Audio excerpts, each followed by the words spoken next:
Tewanti mau Ya. nitip dulu? Ya. Mau di aba-aba Mangga dulu. Tewanti. Mangga, Sampurasun. Sampai. Wilujeng wingi sadayana, selamat datang di Sunda Ngalalana bersama RWP, Rumpun Wargi Pasundan USA. Tidak terasa sudah 3 bulan kita tidak bertemu ya melalui virtual Zoom ini. Yang terakhir tanggal 19 Juni dengan Maestro Kang Yoyon Yoyon Darsono ya sebagai narasumbernya. Beliau adalah salah satu maestro terbaik untuk musik tradisional Jawa Barat. Sekarang ini kita berterima kasih dapat mendapatkan narasumber yang sangat baik. Saya mau memanggilnya Kakang atau AA, tapi tadi dibilangnya Kang Hengki. Apa aja? Apa aja ya, Kang Hengki ya. Sangemna. Iya, mungkin acara ini akan dibuka dulu oleh Kang Evan sebagai perkenalan ya, introduction Kang Evan. Iya, terima kasih Tewanti. Nanti mungkin saya cuma ini aja perkenalan. Ini kok accident sebetulnya. Tiba-tiba kami mendapatkan kesempatan bertemu dengan Kang Hengki yang ikut dalam event New York Fashion Week. Dan saya kira ini sesuatu yang luar biasa, sebuah aset yang selama ini terlewatkan. Karenanya saya dengan sangat memohon Kang Hengki untuk mampu atau bersedia bersilaturahmi dengan kita warga, khususnya warga Sunda yang ada di Amerika. Tapi tidak tertutup bagi yang lain. Bagi yang lain yang baru bergabung juga ingin saya sampaikan bahwa Rumpun Wargi Pasundan ini bukan kelompok etnis. Sunda bagi kita, bagi kami adalah sebuah value, sebuah nilai yang mengikat. Untuk diketahui Kang Jaya aja sebagai presiden RWP itu orang Minang, gitu. Lahir besar di Bandung, value-nya tentu sangat menjiwai value Sunda. Akang Teteh, Bapak Ibu sekalian, sedikit saja saya ingin menyampaikan bahwa Kang Hengki ini adalah aset kita bersama. Dia sudah melanglang buana, ikut berbagai festival dan peragaan busana tingkat internasional. Nanti kita bisa explore bagaimana kita sepatutnya berbangga menjadi warga Indonesia dengan kekayaan yang luar biasa. Kang Hengki punya pengalaman in first person ya sebagai orang pertama pelakunya. Juga yang membuat saya surprise dan rada ngotot bahwa Kang Hengki ke forum kita, ternyata selain dengan segala kebanggaannya terhadap kekayaan Indonesia, juga beliau seorang filantropis, gitu. Dia banyak membantu orang-orang yang membutuhkan, pekerja-pekerjanya juga yang dulu bergabung mendukung industrinya. Itu luar biasa, Akang Teteh sekalian. Itu mereka yang tunarungu, tunawicara, dan orang-orang disabilities lainnya. Itu bergabung menjadi pendukung bisnisnya Kang Hengki. Dan mereka tidak hanya bekerja, bahkan sebagian sudah menjadi partner. Gitu. Mereka mandiri pulang ke kampungnya, membina tetangga dan lingkungannya, kemudian menjadi supporter, supplier dari bisnisnya Kang Hengki. Saya kira ini sesuatu yang luar biasa yang saya secara pribadi pun belum mampu melakukan. Nah, saya kira itu kita explore bagaimana kita menjadi lebih bangga dengan produk Indonesia dan bisa mendukung ini sebagai sebuah tanggung jawab moral untuk memperkenalkan Indonesia di mata dunia. Saya kira itu sebagai introduce dari saya. Semoga kita bisa mengeksplor semua. Mudah-mudahan Akang Teteh sekalian juga cukup confident untuk membawa melalui Kang Hengki ini membawa barang-barang produk Indonesia dengan kualitas yang baik, dengan harga yang membanggakan. Jangan mikirin murah tapi bagus dan disukai, dan tentunya juga hal-hal lain yang tadi sifat filantropis dia bisa kita sharing, bisa kita dukung dengan pendekatan yang tentu lebih rasional dan manusiawi. Saya kira itu. Selanjutnya saya serahkan sama Tewanti. Terima kasih Kang Evan. Kira-kira Bu Popi akan bergabung bentar lagi? Bu Popi nanti gabungnya di 9 pertengahan, ya. dia masih dalam acara di ruang sebelah. Oh iya. Nanti dia akan bergabung setelah selesai 1 jam lagi. Iya. Terima kasih Pak Kang Evan. Saya melihat nama Ibu Febria Diah Retnoningsih.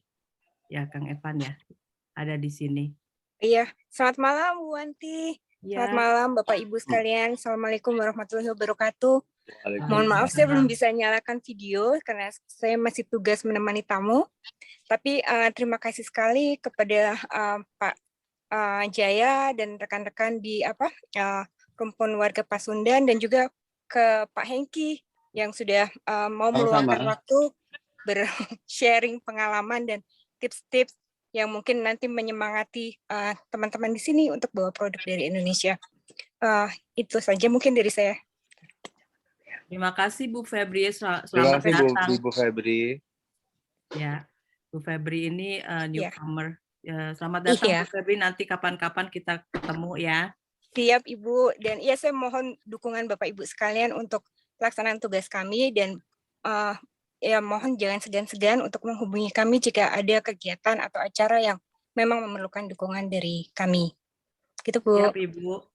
Ya, Bu Febri ini, Febria Diah Retnoningsih adalah Koordinator Fungsional Penerangan Sosial dan Kebudayaan atau Pensosbud di Kedutaan Besar Republik Indonesia. Selanjutnya, oke, saya mesti baca cici saya ini.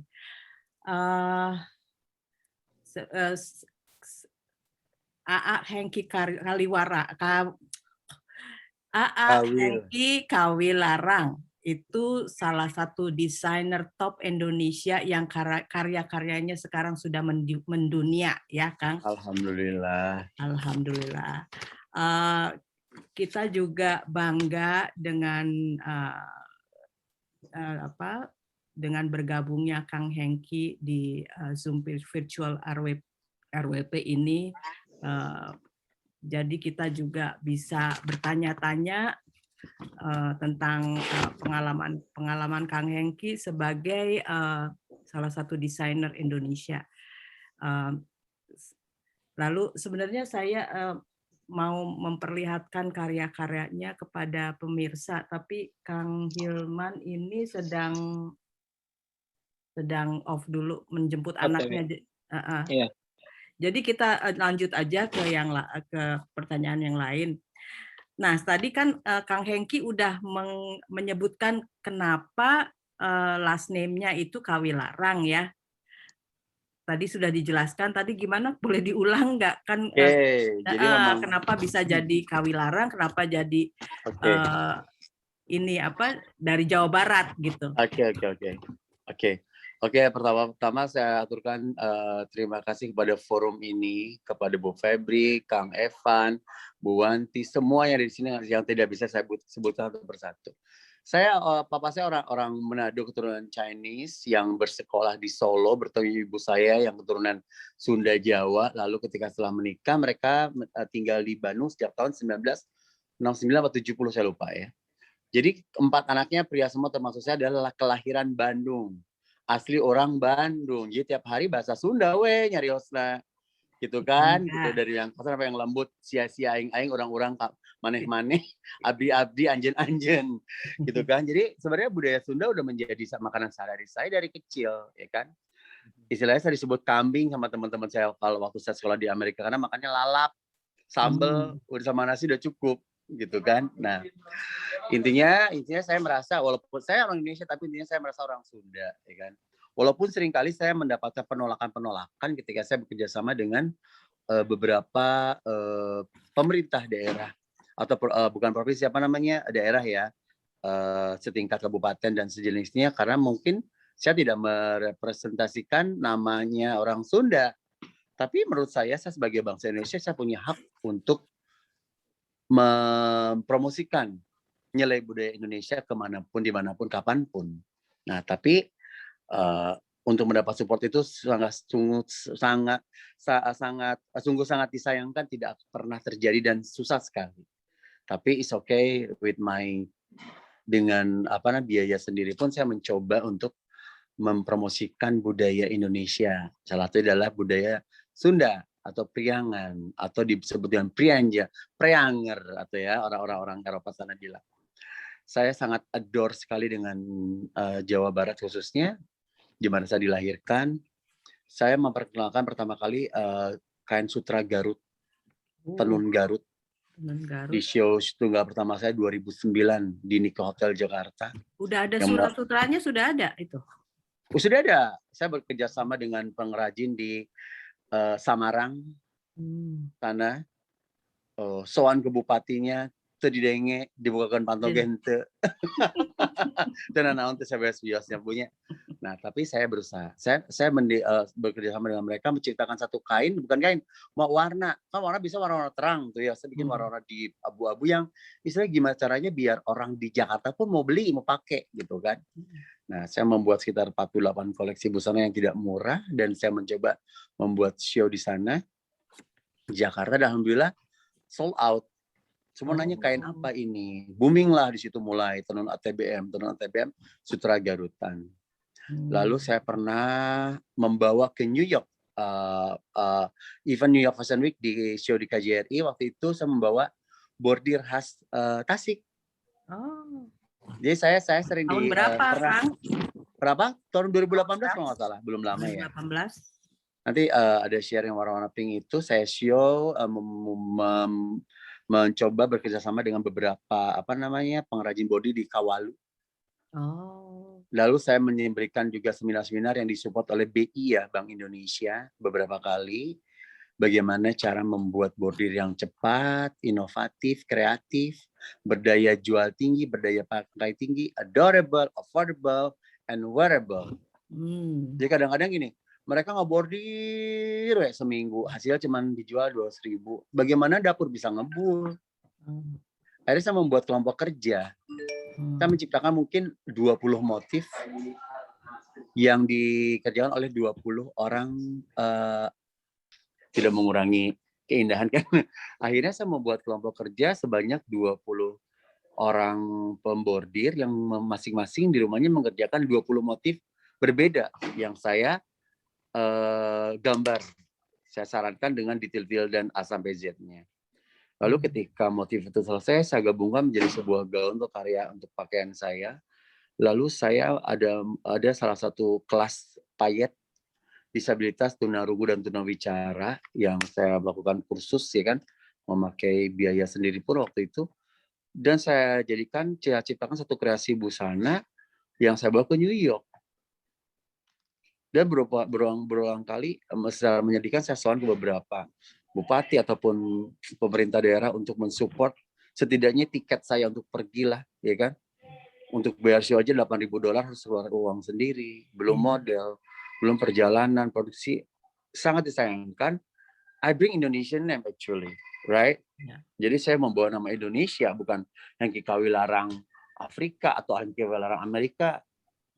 Itu bukan itu yang terjadi gitu, tapi memang ini faktanya gitu. Lalu saya membawa koleksi tersebut ke Amerika dan alhamdulillah diterima dengan baik, pesanan banyak, ya kan? Ketika pesanan banyak atau baju terjual, otomatis kan ada upah, ada hasil yang bisa saya share ke pembordir, penjahit, and then yang pembuat payet, sampai istilahnya mereka merasa bangga gitu loh. Istilahnya saya berkontribusi penuh dan besar sekali untuk bangsa ini, terutama untuk mengurangi kemiskinan, menciptakan lapangan pekerjaan. Tapi memang sangat saya sayangkan itu tidak menjadi satu program yang menjadi super sistem saya di pemerintah daerah gitu kan. Bahkan beberapa kali saya menyurati gubernur pun sepertinya tidak pernah ada tanggapan.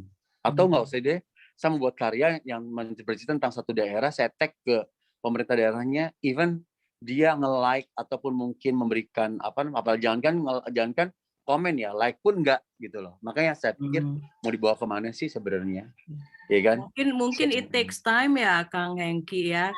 Tapi kita melihat sangat mulia perjuangan. Terima kasih, karena memang tujuan saya sebenarnya bukan soal untuk bagaimana memperkaya diri sendiri. Kalau mau kaya mungkin saya udah kaya, tapi bagaimana saya mengencourage orang, ya kan, orang lain.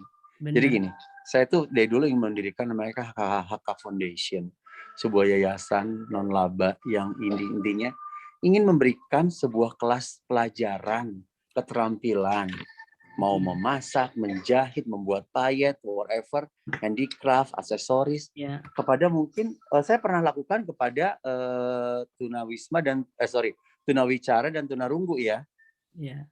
Beberapa hampir 40 orang deh kalau nggak salah, dan beberapa waria, ada sekitar 40 waria waktu itu, ya kan. Nah, dan alhamdulillah akhirnya saya bisa menjadi satu semacam apa ya, bukan bapak angkat ya, istilah apa ya, saya memberikan mereka pekerjaan, orderan, Ya, sampai saya membuat grup dan ibunya, orang tuanya sampai bisa sampai Mas Hengki, saya udah hopeless dengan anak saya, bingung mau kerja apa, membuat apa, nggak mungkin seorang tunawicara atau tunarunggu diterima di seperti mungkin halayak umum kerja. Waria-waria pun demikian. Aduh Mas Hengki, saya bingung, saya cuma bisa menyangkut di salon atau enggak di pinggir jalan mencari uang. Maaf saya bicara seperti itu ya. iya. Tapi dengan apa yang saya berikan ke mereka, saya merasa bangga dan saya istilahnya menitikan air mata. Saya nggak perlu penghargaan ataupun Nobel penghargaan dari manapun. Saya ingin dimengerti apa yang saya perjuangkan ini adalah untuk bangsa Indonesia. Iya. Ya, Terutama warga Sunda, Parsundan ya gitu. Saya kan iya. tinggal di Bandung. Aduh, kadang-kadang saya suka waktu PPKM ini saya sedih ya. Semua warung-warung tutup, ya kan? Iya. Apa segala macam. Kadang-kadang saya berpikir apa sih yang bisa kita perbuat untuk mereka? Itu yang saya pikirkan sih sebenarnya. Itu akan menjadi amal ibadahnya. Insya Allah, Kang insya Allah, Hengki. insya Allah. Kang Hengki, kita break dulu. Kita bisa lihat ini nggak foto-foto? Boleh. Ayo. Foto yang batik dulu mungkin ya? Boleh. Gimana? Boleh. Jadi ada break juga Ya, untuk nanti Kang saya Hengki ya. komen ya. Nanti Kang Hengki bisa komen pas lagi foto-foto, bisa komen. Boleh. Mangga. Ya. Mangga Kang Hilman, foto-foto yang batik-batik itu. Nah, ini apa nih Kang Hengki? Oke. Ini adalah koleksi Christian Dior yang memakai batik Indonesia. Bayangkan. Seorang Christian Dior yang bukan orang Indonesia pakai batik Jawa, Pekalongan, Solo, Madura di koleksi Cruise 2020-nya. Dan tahu nggak harganya berapa? Minimum itu $4.000 per outfit. Wow. Ini sama, ini masih Christian Dior. Bayangin seorang Christian, apakah kita tidak malu sebagai bangsa Indonesia, ya kan? Sebuah brand besar pakai batik kita, sedangkan kita sendiri tidak mau mengeksplor atau mempromosikan ke khalayak internasional. Padahal ini tugas kita, gitu kan? Gitu. Bayangkan. Nah, ini adalah batik parahyangan dari Tasik.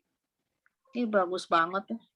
Tasik ya, kalau nggak salah tuh Merak Ngibing ya. Kalau nggak apa Garut, saya lupa, kurang gede soalnya gambarnya. Saya pakai handphone. Oke. Oh, ini Garut ya, Merak Ngibing ya.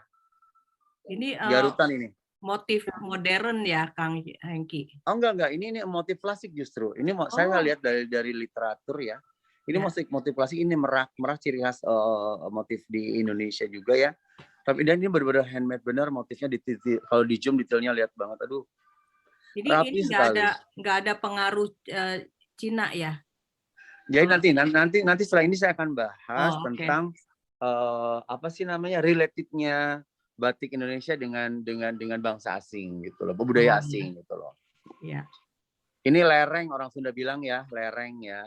Ciri khas orang batik Pasundan tuh ada sedikit colorful, ada warna ya, nggak cuma coklat, hitam, putih gitu aja.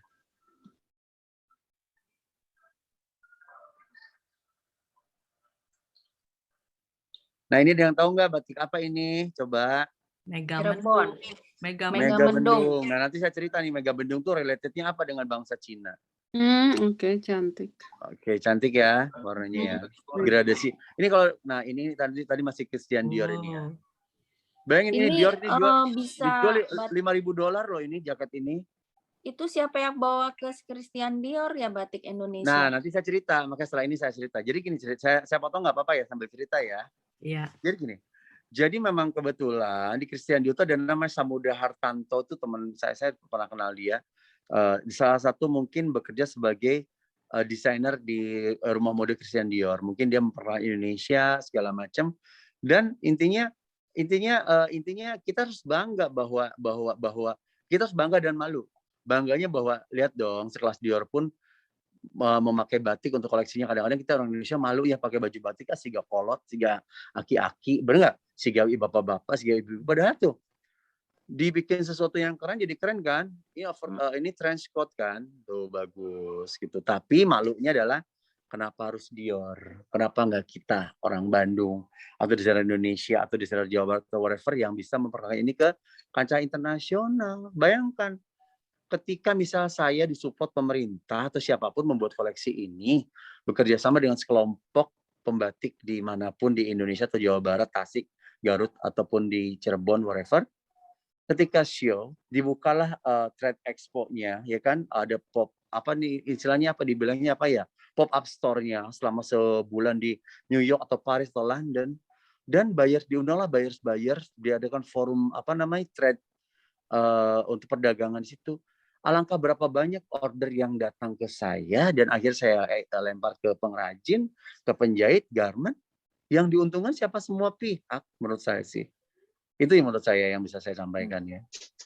Setuju nggak kira-kira tuh ibu ya untuk ini ya? Kalau saya sih ini masih Garut, ini Tasik ini Tasik ya, ini percampuran berbagai macam motif ya.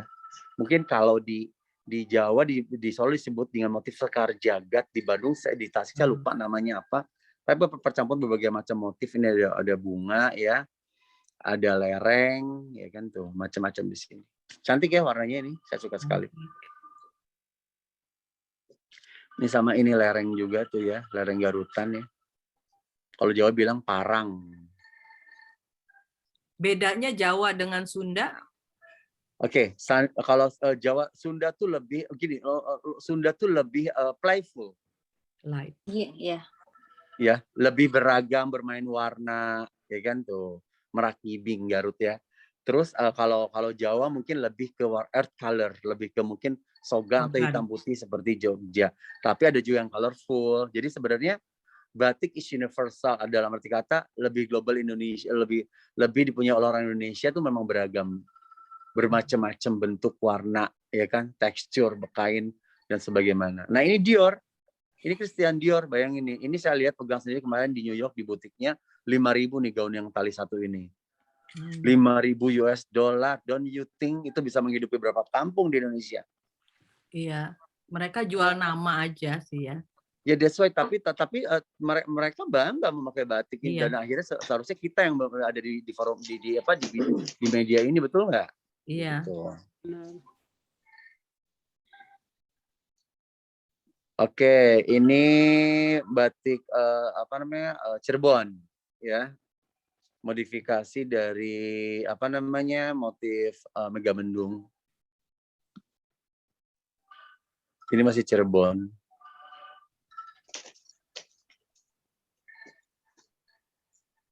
Oke, ini masih Cirebon Megamendung. Nah, kenapa ada batik Megamendung? Jadi dulu mungkin ada sejarah Laksamana Cheng Ho yang masuk ke pesisir Laut Jawa dari Tangerang, Batavia, Bekasi sampai ke Cirebon, Pekalongan, dan itulah menginfluen batik-batik di arah-arah pesisir utara Pulau Jawa itu warna-warna beragam, warna-warna khas Oriental. Ini salah satunya yang terinfluen banyak itu adalah batik Megamendung.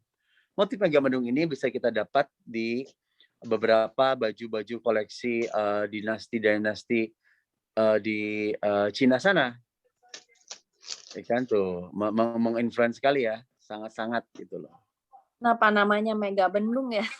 Megamendung, nah itu Megamendung istilahnya ya, ini mungkin istilahnya lebih ke awan dalam arti katakan mega. Oh ya. Mega tuh awan ya kan gitu.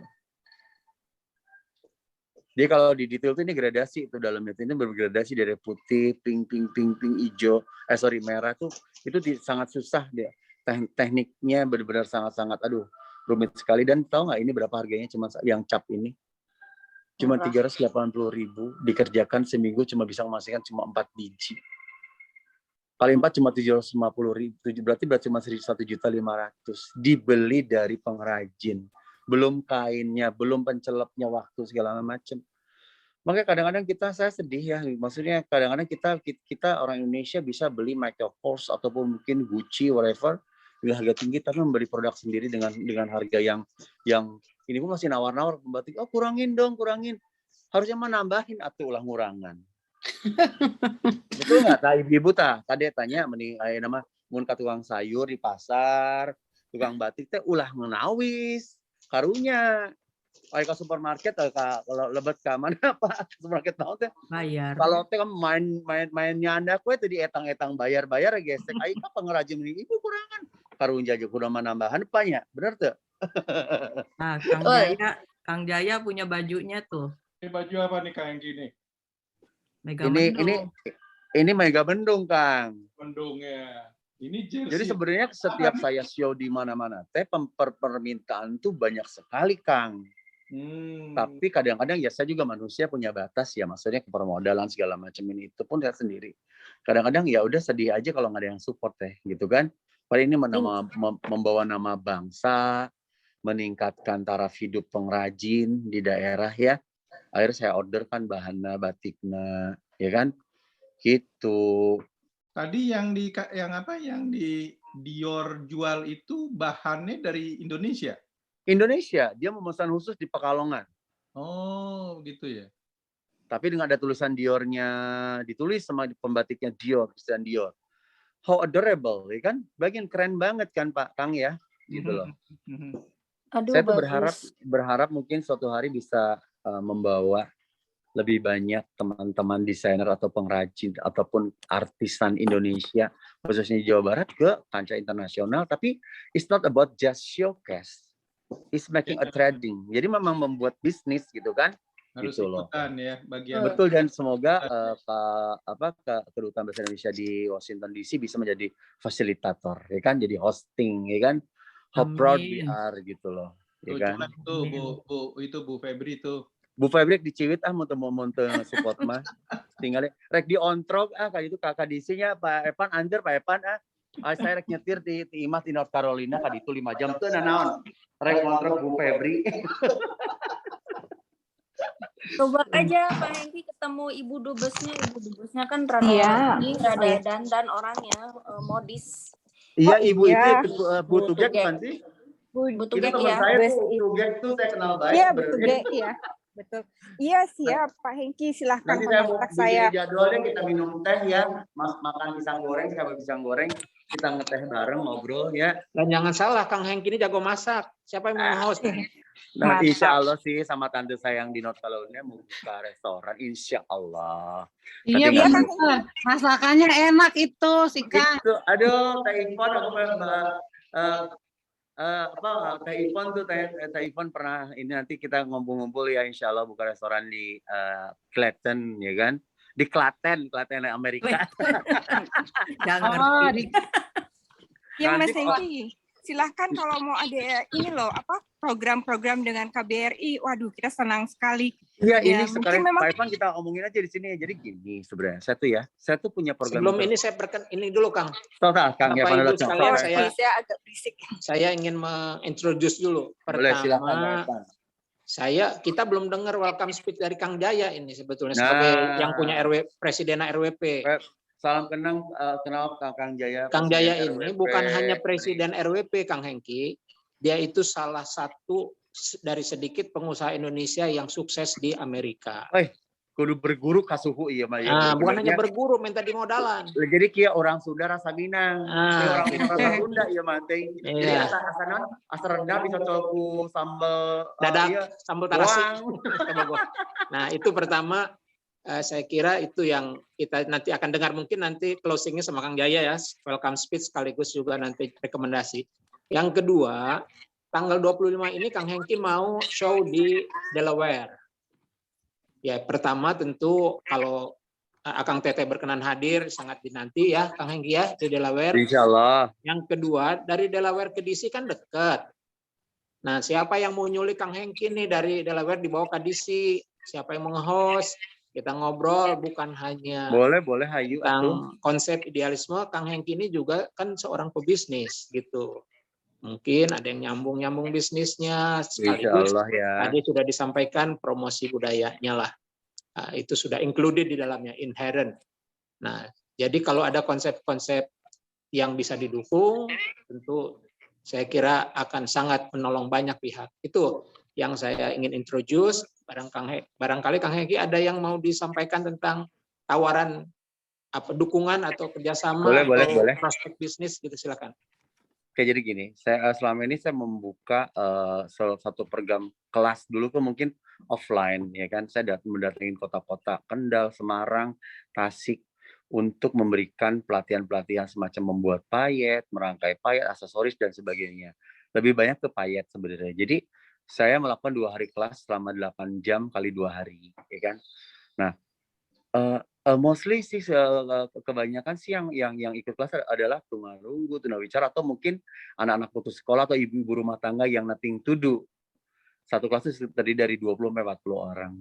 Progresnya adalah saya membawa equipment-nya, peralatannya, asisten segala macam, dan akhirnya mereka sekarang alhamdulillah sudah berdiri sendiri. Saya sebar ke teman-teman desainer, ayo yang mau pesan pengerjaan payet, hubungi nomor ini, grup ini. Dan alhamdulillah mereka selalu memberi report, Mas Hengki, makasih, sekarang penghasilan saya jauh dari UMR, lebih besar dari UMR, bisa menghasilkan karya-karya, dan saya bisa mengajarkan teman-teman di kampung dan sekitar untuk membuat pekerjaan tersebut dan menciptakan lapangan pekerjaan gitu kan.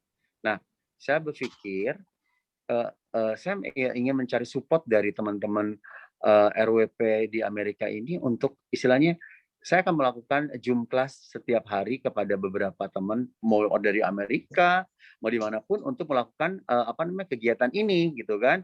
Jadi caranya kita akan membeli equipment, akan dikirim ke rumah masing-masing, ya kan. Nanti saya akan mengajarkan secara Zoom.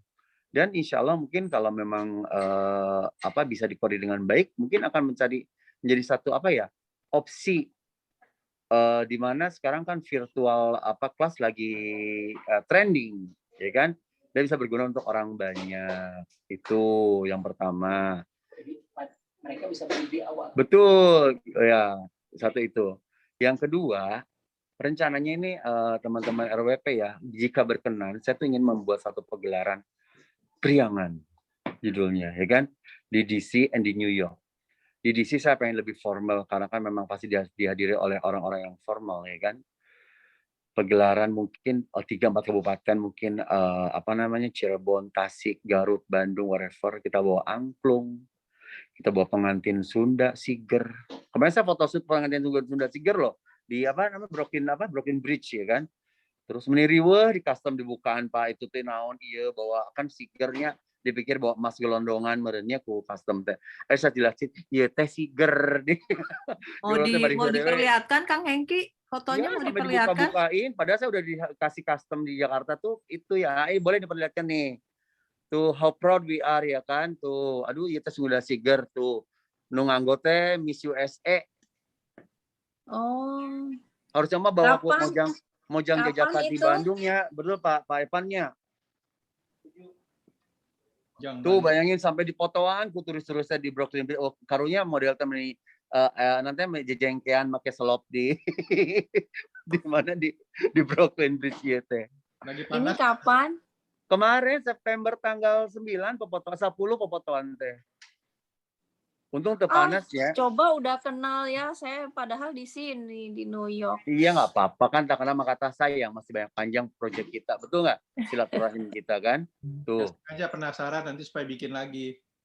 Ngaji pancingan iya teh ngaranjeun deui teh. Tapi harusnya Pak Hengki mungkin subuh jadi nggak ada orang, itu ada orang-orang itu ganggu. Enggak, kalau ini foto dari HP saya, kalau foto dari ini foto dari fotografer, ya kan? Tuh. Ini bagus, ya kan, gitu loh. Nanti saya share filenya deh ya, biar untuk kayak KBRI ya, ke Bu Febri ya, bisa untuk ditampilkan. Dan semua bertanya-tanya ini apa? Indonesia sebelah mana Bali? Bandung sebelah, banyak pertanyaan dari sisi lain, tapi saya senang menjawabnya sih.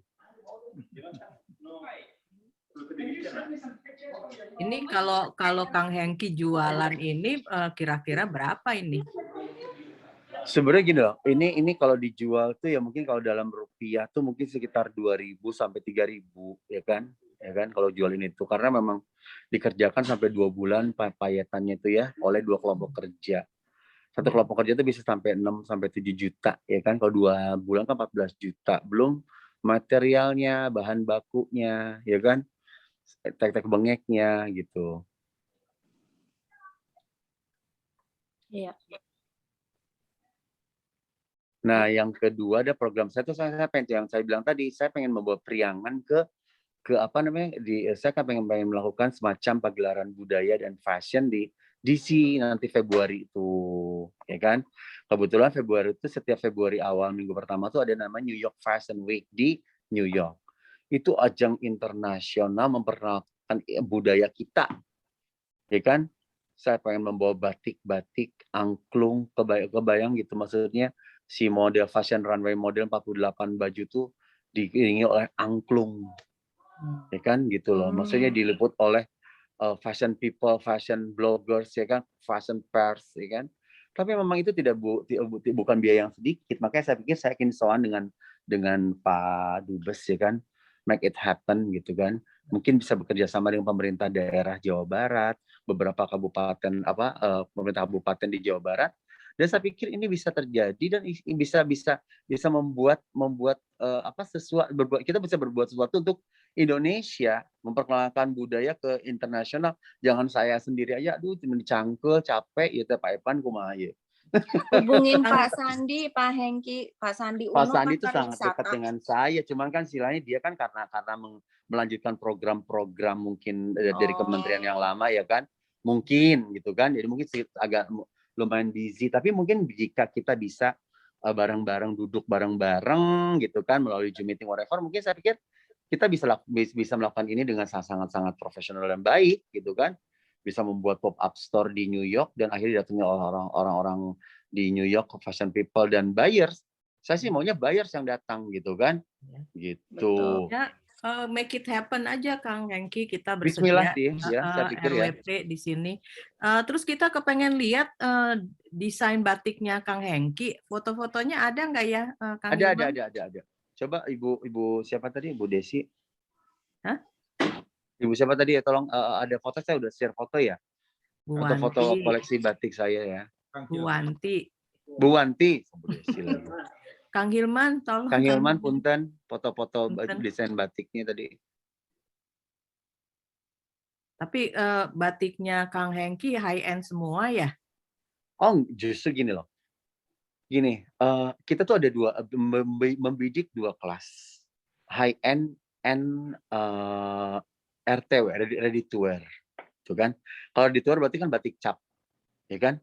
Lebih cepat produksinya. Dan orang Amerika cenderung itu, tapi kita mencampurkan juga yang memang yang limitednya di beberapa koleksi, gitu kan? Makanya saya berharap gitu loh.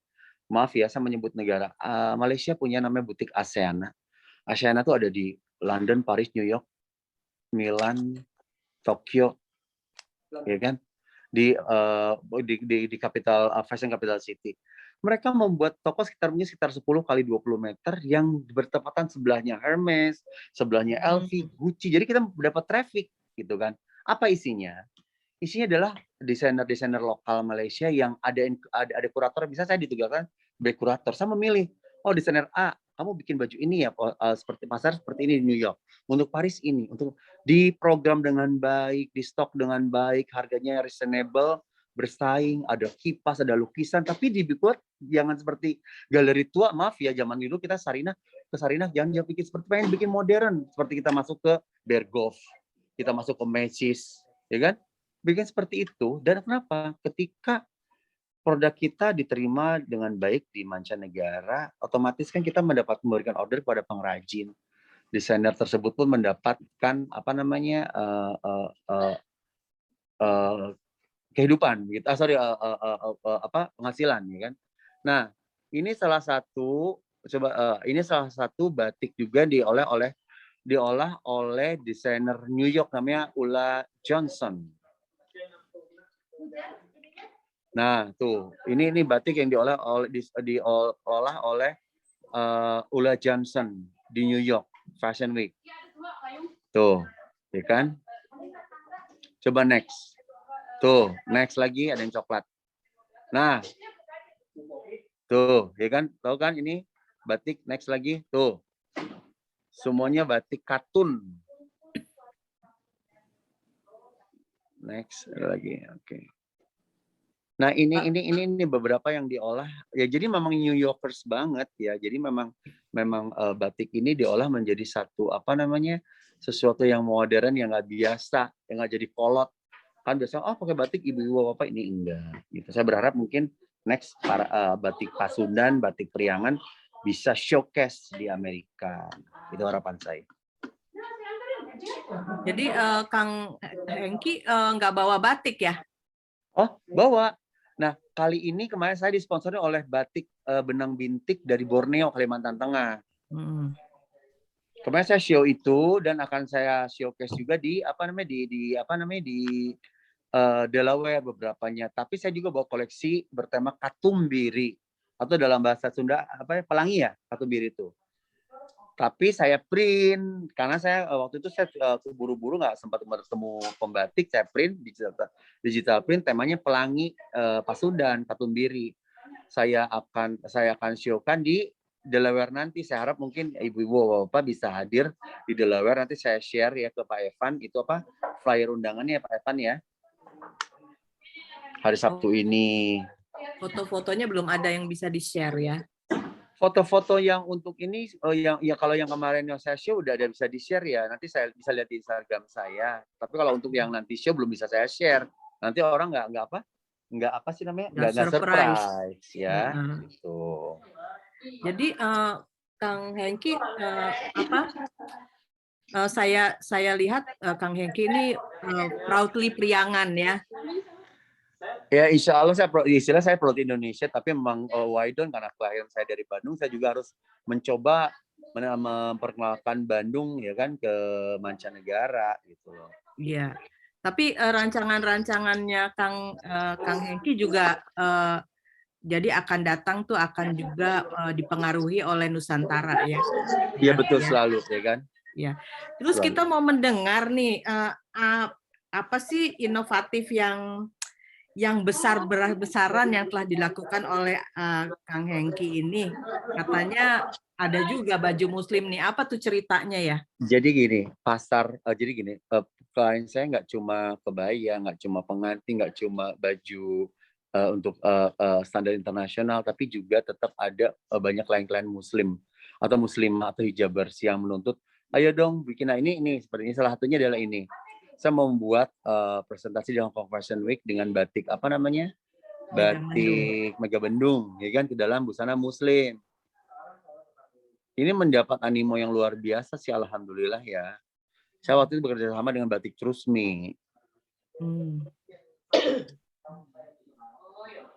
Karena saya berpikir pasar baju muslim pun lumayan bergeliat ya, lumayan bagus ya di pasar internasional gitu kan. Banyak sekali muslimah yang memerlukan desain busana atau mungkin pakaian-pakaian yang chic, yang keren gitu.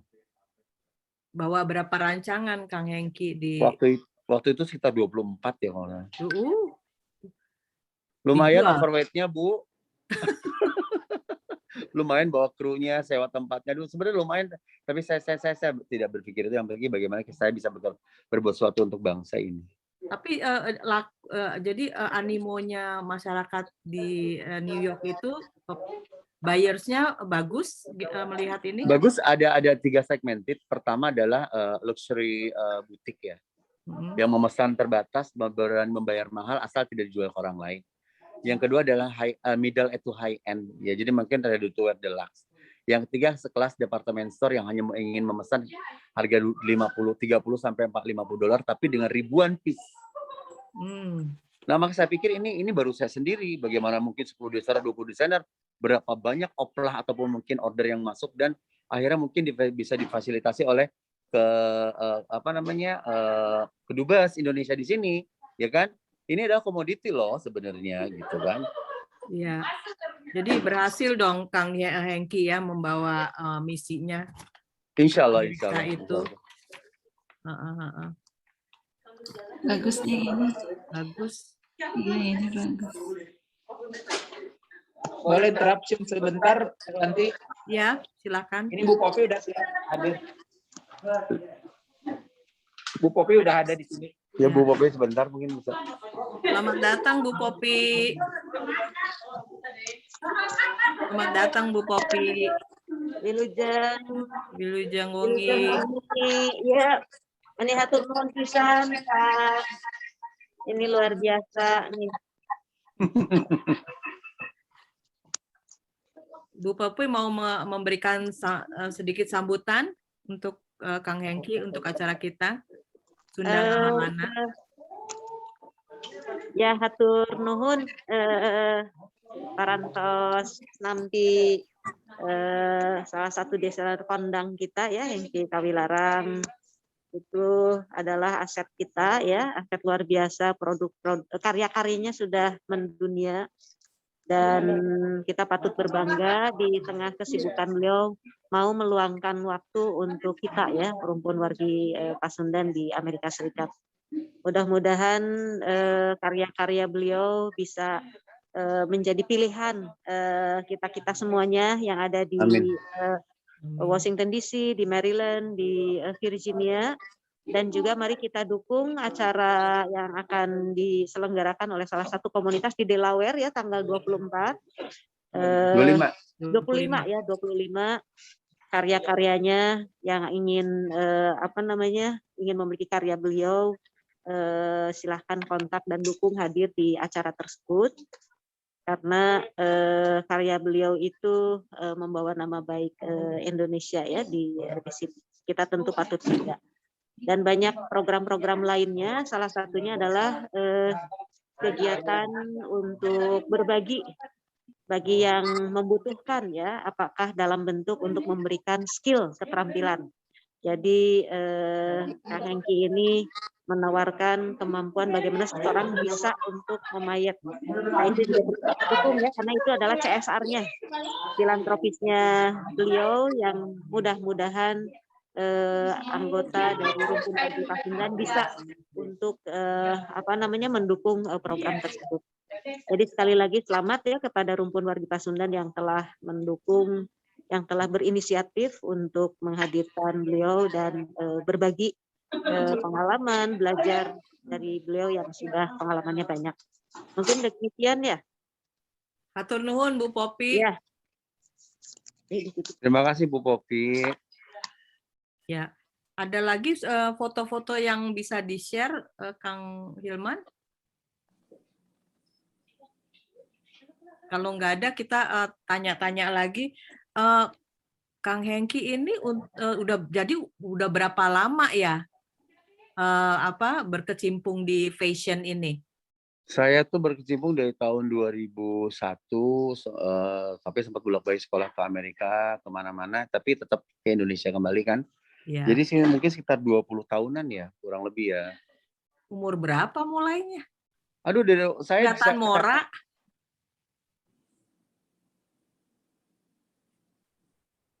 Putus ya? Nggak kedengeran Kang Hengki. Suaranya hilang. Iya, hilang. Kemana tuh suaranya? Di-unmute soalnya. Kang Hengki di-unmute. Oh, Kang Hengki itu Oke. Jadi umur saya 43 tahun, alhamdulillah tahun depan 44 tahun. Saya dari umur 17 tahun udah kuliah di STDSI Bandung, udah berkarir di dunia fashion, tapi mendirikan label sendiri sekitar tahun 2001. Okay. Dan gini loh, saya tuh menjadi fashion designer dan mencintai Indonesia dengan cara saya. Tidak selalu batik, saya pernah mengolah bordir, ya kan, teknik smoke, bentuk, handicraft, semua pernah saya olah. Karena Indonesia is not about batik, it's not about songket. Saya pernah sambil jalan. Iya. Sambil jalan ya. Sambil saya karena gini acara udah selesai. Jadi saya pernah menjadi tamu di acara Cannes Film Festival tahun 2013 atau 14 di Cannes, Prancis. Dan saya membawa fashion 12 karya saya di songket Palembang waktu itu. Jadi istilahnya saya memang selalu memasukkan esensi culture Indonesia di setiap koleksi saya, insya Allah gitu kan, dengan cara saya. Karena menurut saya kalau memperkenalkan Indonesia nggak cuma harus istilahnya bawa cuma sekedar destinasi pariwisata, nggak cuma itu. Mungkin elemen budaya pun bisa jadi satu bagian penting untuk memperkenalkan budaya Indonesia di internasional. Kalau melihat kan di sini ketertarikan Kang Hengki untuk seni budaya gitu sangat tinggi ya. Apa yang bisa digabungkan fashion dengan culture apa dari Jawa Barat yang bisa digabungkan oleh Aduh, Kang Hengki? kalau harus saya detail ya banyak banget ya. Fashionnya bisa gabungkan dari mulai batik, kerajinan, kolom gelis, angklung, kipas, whatever, semua bisa dijadikan jaipongan, kebayanya. Aduh, unsur-unsurnya banyak sekali menurut saya sih. Iya, iya. Jadi sangat menarik sekali, multi talenta ya. Mungkin kalau saya list banyak sekali, cuma kita harus beberapa saja harus kita bisa gabungkan ya. Ya. Oke, Kang Hengki sekarang udah menjadi desainer yang kondang. Apakah punya Belakangin aja. bisa dengar? Kang Gimana Hengki? gimana? Kang Hengki kan sekarang udah menjadi desainer. Iya, jadi bisa cukup ya? Iya. Ya. Bisa di mobil soalnya. Gimana? Ya, Kang Hengki sekarang kan udah menjadi desainer kondang nih. Ya. Kita juga mau nganterin. Iya. Ribut.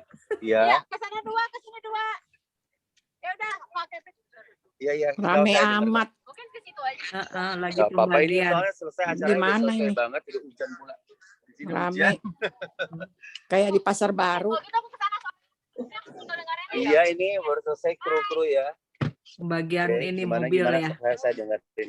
Ya, Kang Hengki kan sekarang udah menjadi desainer kondang nih, desainer Indonesia top. Pernah nggak sih punya pengalaman yang membuat dakdikduk gitu, Kang Hengki? Misalnya show di mana gitu? Apakah pernah punya apa? Mostly sih pertama mereka pernah saya shortcut aja ya. Jadi gini, saya pernah show di Perancis waktu itu beberapa tahun lalu, hampir tahun 2000. Nanya mereka agak understand di Indonesia, nowhere buat mereka gitu. Siapa aku? Siapa saya? Kadang mereka sempat nanya di mana sih Indonesia gitu. Taunya mereka Bali gitu kan. Saya harus menjelaskan secara perlahan gitu kan. Jadi benar-benar pernah mengalami itu, bahkan ada di New York pun pertama saya ke New York untuk show 2016 ya, mereka seperti siapa sih ini gitu kan. Tapi waktu itu saya ngeluarkan baju saya, fitting dan show, jadi istilahnya terbayar sudah.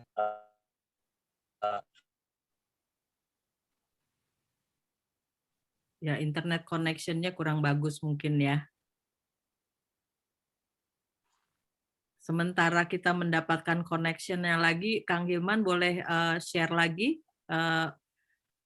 baju-bajunya,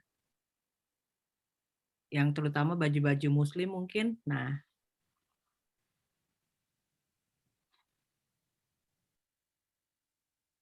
acara kita memang sebentar lagi juga selesai. Kita rencananya selesai jam 9, tapi kalau ada connection lagi, ada connection internet dengan Kang Hengki, kita bisa lanjut, tapi yang acara resmi kita tutup jam 9. Jadi kalau ada yang mau nanya-nanya, silahkan bebas setelah jam 9 ya.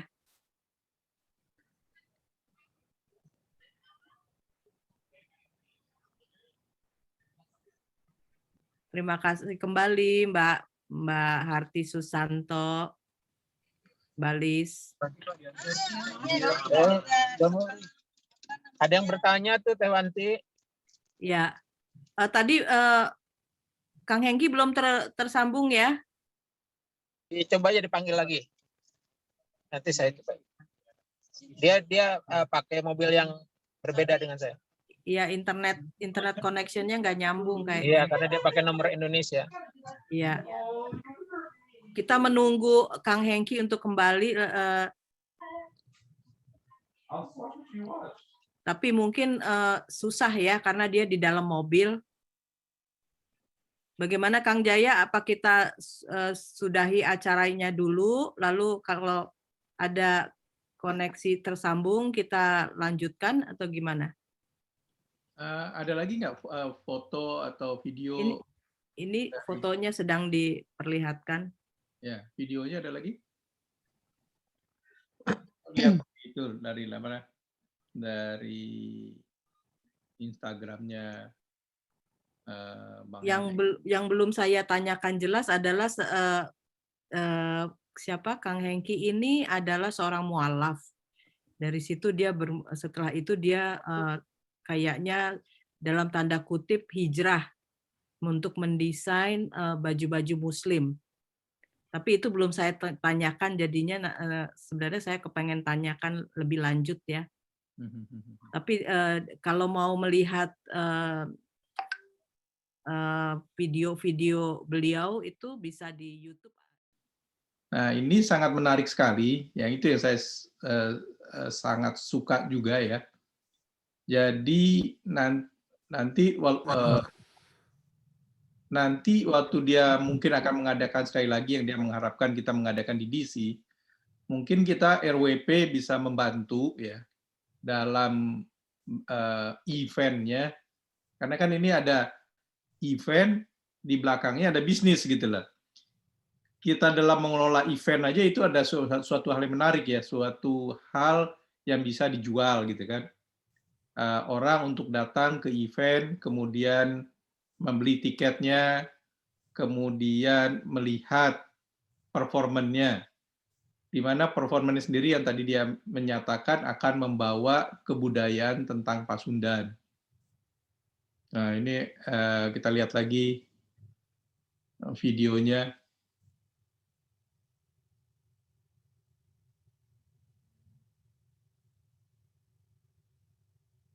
Kang Hengki katanya mau masuk dengan nomor yang lain.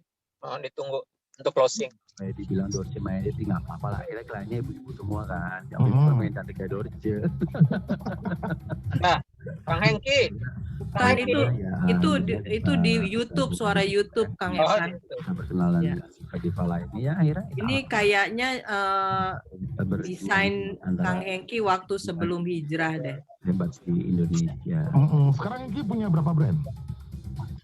Saya sekarang punya sekitar mungkin yang ini tinggal dua brand ya, ada beberapa brand. Itu dua apa aja? Larang sama Deluxe. Dia Deluxe untuk ready to wear. Udah. Ready to wear juga. Ada. Ready to wear-nya tetap buat unisex bukan? Jadi gini, sebenarnya tahun 2020 ini adalah sebuah proses perubahan untuk karir saya. Jadi selama ini saya membuat gaun konvensional, saya ikut fashion di mana-mana, itu selalu fashion show pun dengan baju-baju yang konvensional ya pasti yang seksi atau terbuka atau transparan whatever lah ya. Jadi memang tahun lalu tuh saya sudah memutuskan ingin merubah garis busana saya menjadi baju busana Muslim, cuma masih pergolakan batin waktu tahun lalu. Masih yang, aduh ntar gue nggak makan atau gimana kasarnya gitu kan. Tapi maksudnya lillahi ta'ala lah ya.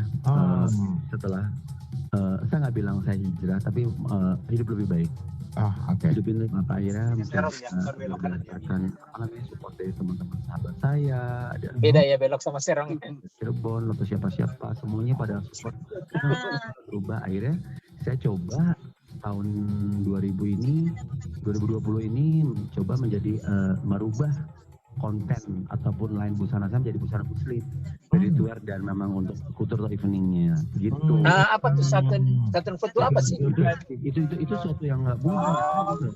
Otomatis kan saya atau menyimpan semua foto, terutama menghapus ribuan bahkan 55.000 lebih foto di Instagram saya kan, karena harus merubah image segala macam. Itu memang tidak mudah. Itu kenapa kamu buka brand baru aja dengan konsepnya Muslim wear? Udah pernah waktu itu konsepnya lebih ke kadang bikin kadang enggak. Sekarang jadi lebih ke pergolakan batin lah Mas ya.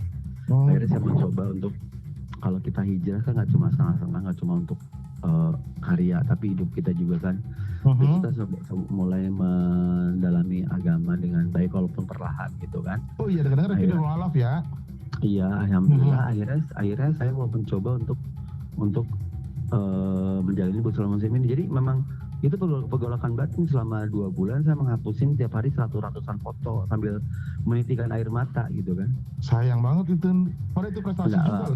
Mungkin untuk manusia sayang, tapi untuk Allah kita prestasi gitu. Saya nggak apa-apa kehilangan itu ya. Great banget. Saya nggak apa-apa kehilangan ya. Manusia saya nggak perlu dicap baik oleh manusia gitu kan. Nggak penting. Tapi yang penting kita di mata Allah kita sudah bisa sedikit menghapus jutaan dosa. Artinya pun sudah mulai hijrah ya? Ya insya Allah gitu kan. Itu memang mudah, memang tidak mudah dan memang pas hijrah pas pandemi gitu kan. Oke. What should I do gitu ya? Udah nikmati aja. Allah nggak mungkin kasih rezeki kan. Gitu. Ada aja lah dari mana. Itu aja sih sebenarnya. Tapi pertama ngeliat produk Hengki pertama banget nih. Waktu konsernya Kusdayanti pertama kali yang dia waktu itu masih barengan sama Anang. Iya. Yang konser tunggalnya dia itu pokoknya glamor banget deh gitu loh. Ya dan mungkin memang itu selalu glamor ya Ki? Iya memang nggak tahu ya, memang kalau saya tuh suka bikin baju glamor, makanya begitu bikin baju muslim sebenarnya batin saya bergejolak, tapi akhirnya saya pikir ternyata setelah saya analisa ternyata penikmat baju muslim glamor pun banyak, jadi saya nggak kalah pasar gitu loh. Ya, jadi saya kira enjoy aja, ternyata justru maaf ya ibu-ibu itu tuh duitnya lebih banyak gitu kan, mereka berani gitu kan. Dan saya pikir Allah nggak mungkin kasih saya arahan seperti ini kalau memang tidak ada yang bisa saya lakukan. Ternyata saya bisa lakukan itu. Gitu. Sebenarnya proses ini tuh sudah pernah 3 pas malam minggu dengan 5 desainer lainnya. Tiba-tiba saya udah kasih schedule, baju saya 10 katanya gini. Tiba-tiba pas awal telepon saya, Mas Hengki boleh nggak sih kalau show-nya tuh 50 baju? Aduh 50 baju, kalau 50 baju udah ada di luar aja. Kenapa memangnya? Oh enggak, maunya mau Mas Hengki saya tunggal.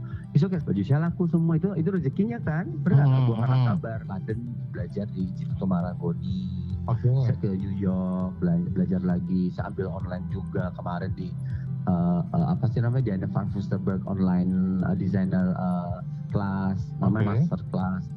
Terus ya maksudnya tidak boleh berhenti belajar walaupun apa yang terjadi ya. Setelah ketemu Dorce, saya ketemu Kusdayanti, Vina Kondewinata, Titi Syahrini, perusahaan ya. Insya Allah Syahrini itu ada ceritanya lagi, cerita nggak?